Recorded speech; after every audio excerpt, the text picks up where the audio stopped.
Take our lead, let's help you make your mark. Our goal is your satisfaction. Let us show you the way. To make an ender chest in Minecraft, place one eye of ender in the middle box of the crafting grid. Then input a block of obsidian into all of the remaining boxes, totaling 8 obsidian blocks, and you have your new storage chest.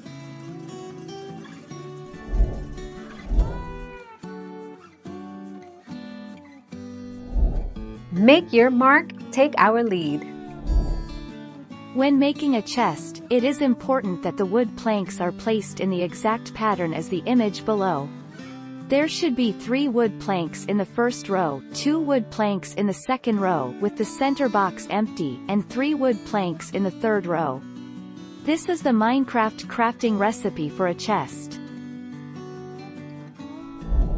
Thank you for watching. Please subscribe and hit the bell notification.